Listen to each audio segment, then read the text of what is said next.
بسم اللہ الرحمن الرحیم۔ ہمارا یہ جھگی تعلیمی پروجیکٹ 2014 میں ہم نے اس کو باقاعدہ شروع کیا تھا۔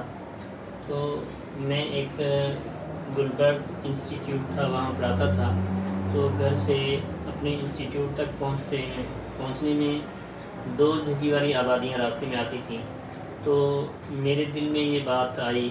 کہ اگر میں گلبرگ نہ جاؤں پڑھانے کے لیے تو میری جگہ پہ 20 لوگ وہاں پڑھانے کے لیے تیار ہو سکتے ہیں، آمادہ ہو سکتے ہیں،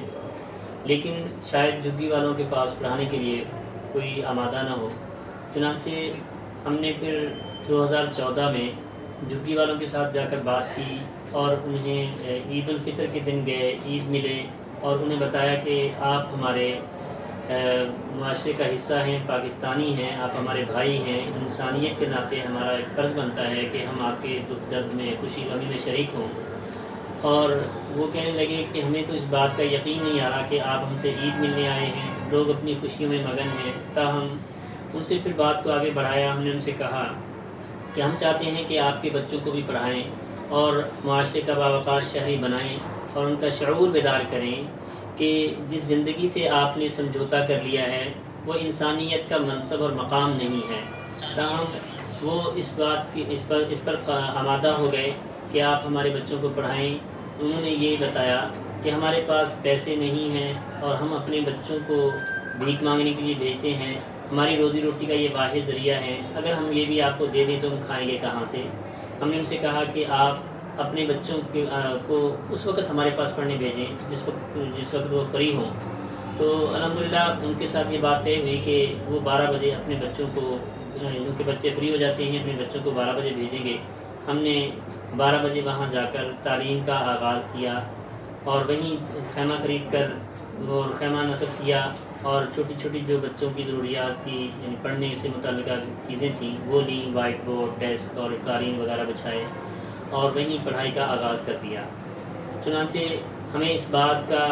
وہاں جا کر اندازہ ہوا اگر ان بچوں پر محنت کی جائے تو یہ بہت جلد پالش ہو سکتے ہیں۔ ہم نے 3 دن میں ان بچوں کے اندر ایک واضح تبدیلی دیکھی۔ ان کے والدین نے بتایا کہ ہمارے بچے پہلے کبھی ہاتھ دھو کر کھانا نہیں کھاتے تھے، اب ہاتھ دھو کر کھانا کھاتے ہیں، بسم اللہ پڑھ کے کھانا کھاتے ہیں اور اسی طرح السلام علیکم کہتے ہیں۔ یعنی جو مورل ویلیوز ہیں، اخلاقی اقدار ہیں، اس میں بھی اضافہ ہوا ہے۔ چنانچہ ان کے والدین کی یعنی یہ کارگزاری بتانے پر ہم نے عزم کیا کہ انشاءاللہ ان بچوں کو پڑھا لکھا کر ہم باوقار شہری بنائیں گے۔ اسی صورتحال کو آگے بڑھاتے ہوئے ہم نے دوسری جگہ پہ جھگی والی آبادی ماڈل ٹاؤن سیٹھی موٹر کے پاس، وہاں جھگی والی آبادی قائم تھی، ان سے جا کر بات کی اور وہ بھی آمادہ ہو گئے۔ چنانچہ ہم نے اس کام کو آگے بڑھایا پر لاہور کے مختلف علاقوں میں اور آہستہ آہستہ اس کام کو ہم نے 24 شہروں تک پھیلایا۔ یہ پروجیکٹ جب دوسرے شہروں میں پھیل گیا اور ہمیں جہاں سے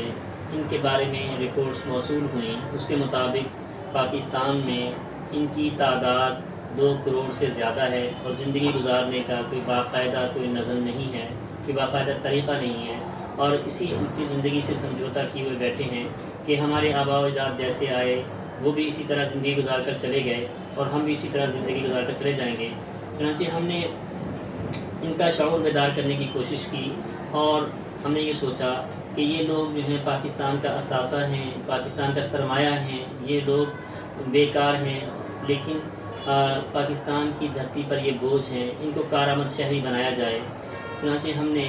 اس کے تحت پورے پاکستان کا جو سروے اکٹھا کیا اور اس کے مطابق سروے رپورٹس جو ہمیں ملیں اس کے مطابق پاکستان میں ان کی تعداد 2 کروڑ سے زیادہ تھی۔ ہم نے یہ ان کے لیے پاکستان کے لاہور شہر میں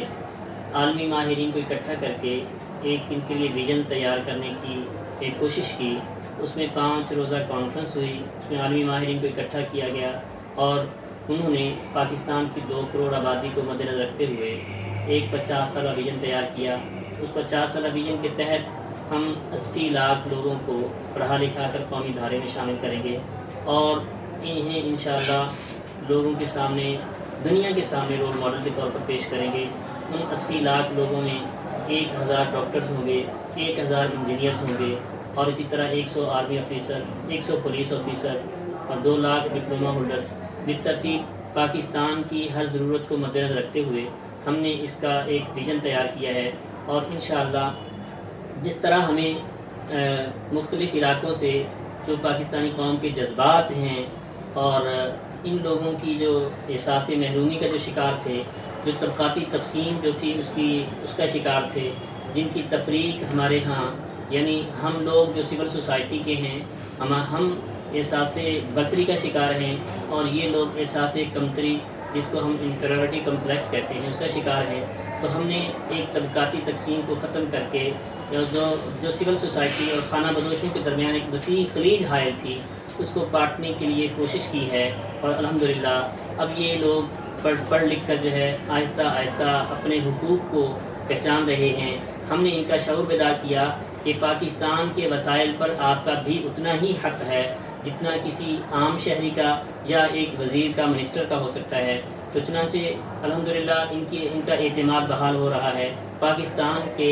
24 بڑے شہروں میں ہم نے اس کی داغ بیل ڈالی ہے۔ لاہور، کراچی، فیصل آباد، اسلام آباد سمیت پاکستان کے مختلف شہروں میں الحمدللہ خانہ بدوش پڑھنے کی طرف آمادہ ہو رہے ہیں، اور الحمدللہ وہیں جھگیوں کے اندر ہی خیمہ لگا کر اور ان کو پڑھانے کا ایک پورا سیٹ اپ نظام دیا جاتا ہے۔ تو ہم یہ کہتے ہیں، پاکستانی قوم کے نام ایک ہمارا پیغام ہے کہ یہ اتنا بڑا ٹارگٹ اچیو کرنے میں ایک فرد، ایک ادارہ یا ایک NGO نہیں کر سکتی، بلکہ جب تک پوری پاکستانی قوم اس کے پیچھے نہ کھڑی ہو اس وقت تک یہ ٹارگٹ جو ہے اچیو نہیں کیا جا سکتا۔ الحمدللہ اتنی حوصلہ افزا کارگزاریاں مل رہی ہیں کہ ہم یہ سمجھتے ہیں کہ ہم نے تو ٹارگٹ سیٹ کیا تھا 50 سال کا، تو ہمیں محسوس ایسے ہو رہا ہے اگر اسی طرح ہماری اس رفتار یہی رہی اور ہمارے جذبات یہی رہے، پاکستانی قوم کا تعاون اسی طرح چلتا رہا، تو انشاءاللہ یہ ہم ٹارگٹ 30 سالوں میں اچیو کر سکتے ہیں۔